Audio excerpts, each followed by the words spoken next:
Hello students, we'll do some more problems on working capital today. It's a technical problem. They've not given a straight question, but they've just twisted it. So if you just see the question, a newly formed company has applied for loan. You are requested by the bank to prepare a working capital estimate. They're asking you to add 10% to contingencies.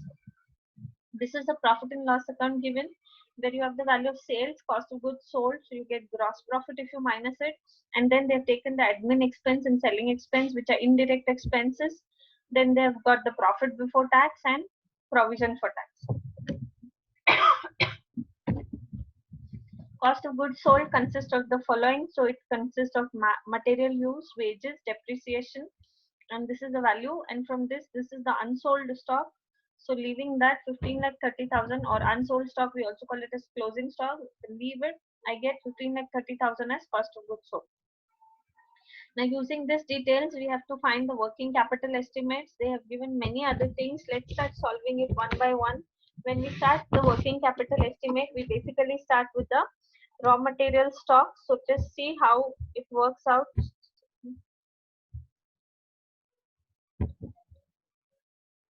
Yeah, the figures given above, or the figures given above, relate only to goods that have been finished and not work in progress. Goods equal to 15% of the year's production is work in progress, requiring full material, but only 40% will be for other expenses. Uh, we'll just see all these things when we are solving it right away. So just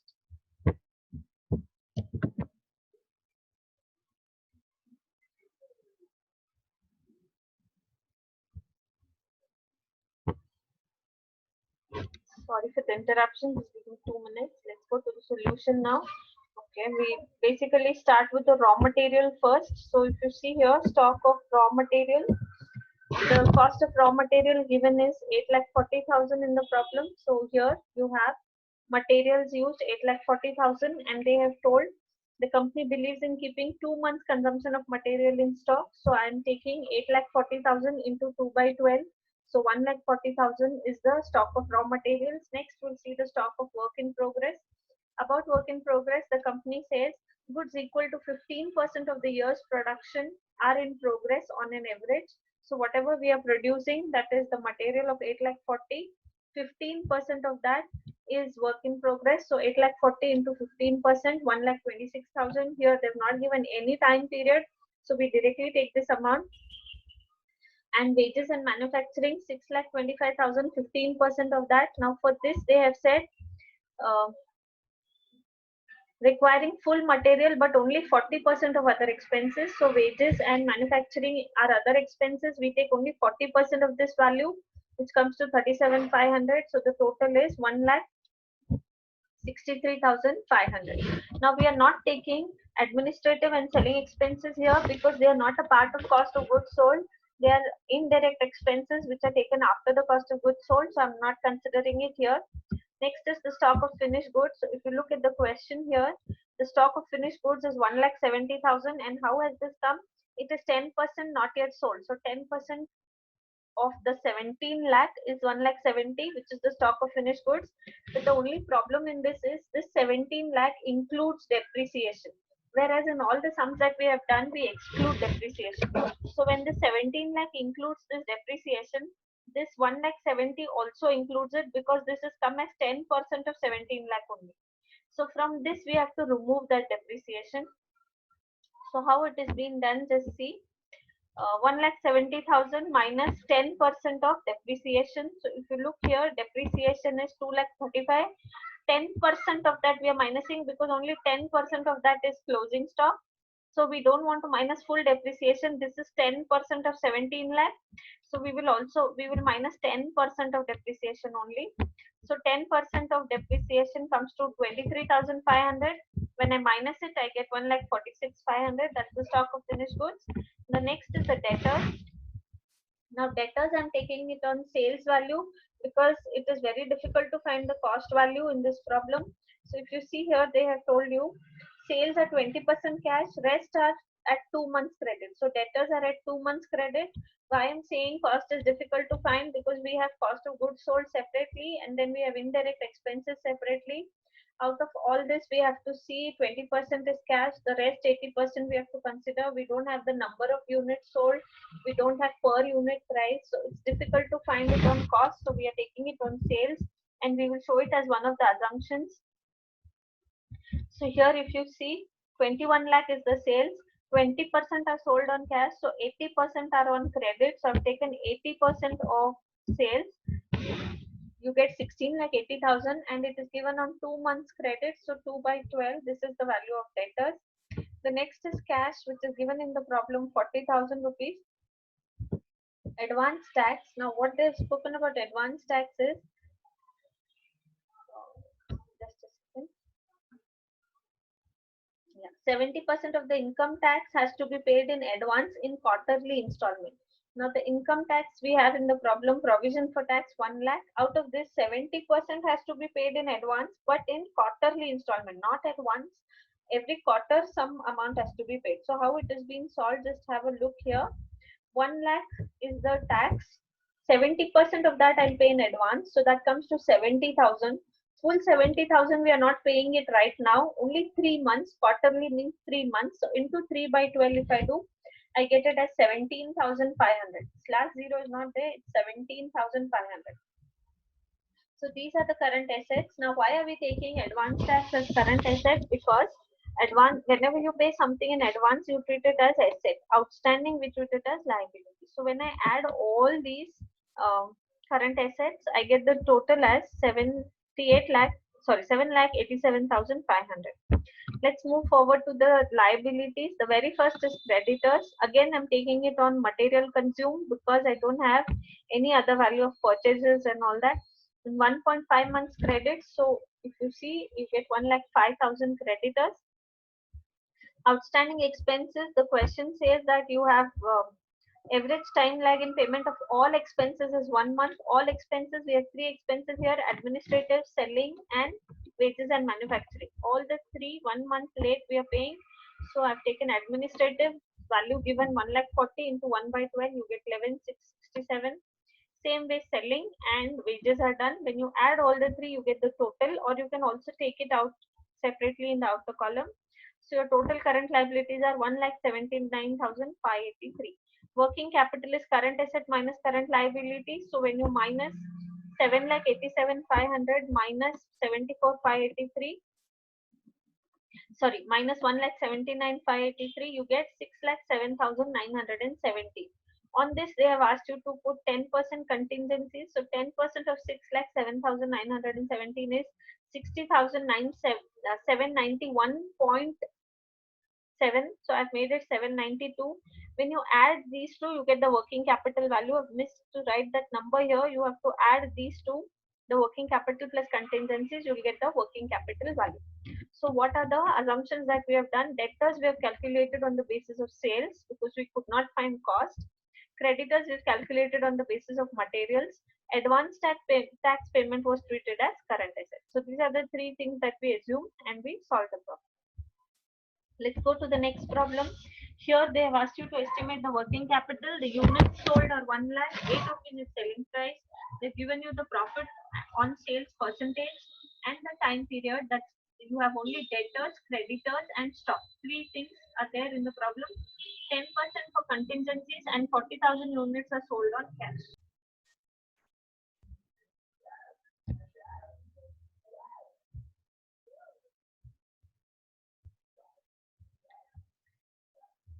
So 25% of 8 rupees is 2 rupees. So cost of goods sold, you get it as 6 rupees. Then we'll do working note on debtors. Sales 1 lakh. Cash sales are 40,000. So remaining 60,000 are credit sales. Now if you see, we have only one cost, 6 rupees. This includes your raw material, wages, overheads. We don't have the separation of this. So whenever we solve the problem, we will use only 6 rupees because we cannot segregate it into raw material, labor, and all. So let's start. First thing they've given as stock. It's not stock of raw material or finished goods, just stock. So I've mentioned it as stock. 1 lakh units into 6 rupees, the cost, into 12 weeks. So 12 by 52, you get it as, just a second, 1,38,426. Debtors, 60,000 units we are taking because as per the working note, cash sales are 40,000 and therefore 60,000 are credit sales. So I'm taking 60,000 into 6 rupees, which is again the cost, the only cost that I have, into 8 by 52. So you get it as 55,385. When you add both, you get the current assets 1,23,847. From this, we less creditors 1 lakh into 6 rupees, again the cost because we don't know the raw material cost, into 4 by 52 is the time given. So you get it as 46,154. Working capital is current asset minus current liability. So 1,93,847 minus 46,154. You get 1,47,693. To this, they have asked you to add 10% contingencies. So 1,47,693 into 10%, 14,769 is what you get. 0.3. So I've left it. I've just taken 769. When I add both, I get the working capital 1,62,462. So this was the second problem. Let's move further for the third problem. Food Limited is presently operating at 60% capacity and it is producing 36,000 packets of snack food and proposes to increase its capacity utilization in coming years by 33.33% over the existing level of production. So now they are operating at 60%, 36,000 packets. They want to increase it by 33.33%. The following data has been supplied. Unit cost structure of the product at current level: raw material 4 rupees, wages 2 rupees, overhead 2 rupees, fixed overhead 1 rupee. So you get a profit of 3 rupees. Selling price is 12 rupees. So let's see what is to be done. The further part: raw materials will remain in store for 1 month. Materials will remain in process, that is work in progress, for 1 month. Suppliers grant 3-month credit, so these are creditors. Finished goods remain in godowns for 1 month, so this is stock of finished goods. Debtors allow credit of 2 months. Average time lag and overhead payment is 1 month. So in wages, average time lag in wages and overhead payment is 1 month. That's outstanding wages and outstanding overheads. There will be no increase in the cost of inputs or selling price by increasing the sales. And you have to prepare a projected profitability statement and statement showing working capital at the new level, assuming 19,500 as capital. So let's start. First, we'll make the profitability statement. It's not difficult. The same statement which was there in the question. This one.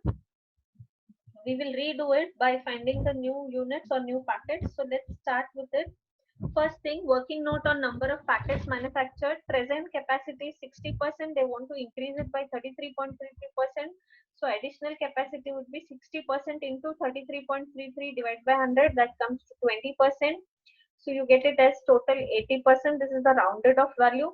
So capacity and packets: at 60% capacity, we were manufacturing 36,000 packets. So at 80%, how much? When we cross multiply, we get as 48,000 packets. Now you can also do it in another way. If you don't want to do it like this, you can directly take 36,000 into 33.33 divided by 100. You will get the increased packets. So you do 36,000 plus those packets. The answer will be equal to 48,000, or it will be 47,998 something odd. So I'll round it off and make it 48,000. So you can do it both the ways. Directly do 36,000 packets plus 36,000 packets into 33%. You get the answer, or do it like this. So let's do the profitability statement, which is asked first. Sales per unit selling price was given as 12 rupees. 48,000 we are selling now. So 48,000 into 12, 5,76,000 is the sales. From this we minus raw material cost. 48,000 into 4 rupees, 1,92,000. Wages 48,000 into 2, 96,000. Overheads 48,000 into 2, 96,000. Fixed overheads 48,000 into 0.75. That comes to 36,000. Just a second. Fixed overheads is 1 rupee when we were selling 36,000 units. Now we are selling 48,000 units. Fixed cost won't increase. Fixed cost remains fixed. So that's why I'm taking it as 36,000 as it is. I cannot increase it and say 48,000 into 1 rupee, 48,000. Fixed cost doesn't change with change in the production.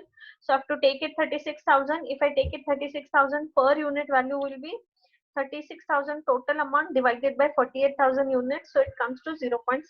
This is not given. I'm taking it as 36 full amount. So if I want per unit cost, I would do 36 divided by 48,000. I get it 0.75. So when I minus all this from the total sales, I get the value of profit. So this is the profitability statement. Now using these final figures only, we can do the working capital statement. So if you go to the working capital statement, first is stock of raw material. So stock of raw material, you found out stock value 1,92,000 in the profitability statement into the time given was 1 by 12, 1 month. So 1 by 12, you get it as 16,000. Stock of work in progress, raw material 1,92,000 into 1 by 12. Work in progress was also 1 month, get 16,000. Wages 96,000 into 1 by 12 into 50%. We take 50% of all others. So overheads, variable as well as fixed, all the three have taken 50%. If you see, these are the values in the profitability statement, and this is the time period 1 by 12. We have to take half of it. So if you take it here, you get 25,500. I had bought this. I told you this rule in the beginning. Full raw material and 50% of other expenses when nothing is given in the problem. You have to take it like this. Stock of finished goods. So for this, we'll take the total cost. If you look at this here, if I add all these 1,92,000 plus 96 plus 96 plus 36, I get the total cost of 4,20,000. 1 month credit. So 4,20,000 into 1 by 12, 35,000 is the stock of finished goods. Debtors also we take it on cost because nothing is given that you have to take it on sales, and we know the cost here, so we can easily take it into 2 months debtors. So 2 by 12, 70,000. Cash they have asked you to assume at 19,500. So when you add all these current assets, you get as 1,66,000. Current liabilities, creditors, I'll take it on raw material again. So 1,92,000 into 3 by 12, you get it as 48,000.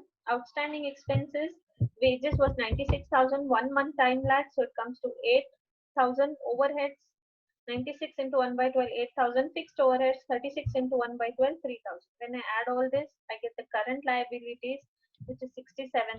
So from the current assets, you minus the current liabilities to get the working capital, which is 99,000. They have not told for contingencies, so we are not doing it further. Assumptions, debtors are taken on cost. In work in progress, raw materials are taken as 100% and all other expenses 50%. This is also a rule, so we have done it accordingly. So these were the 3 problems for today. Thank you for your listening, and hopefully you've understood it.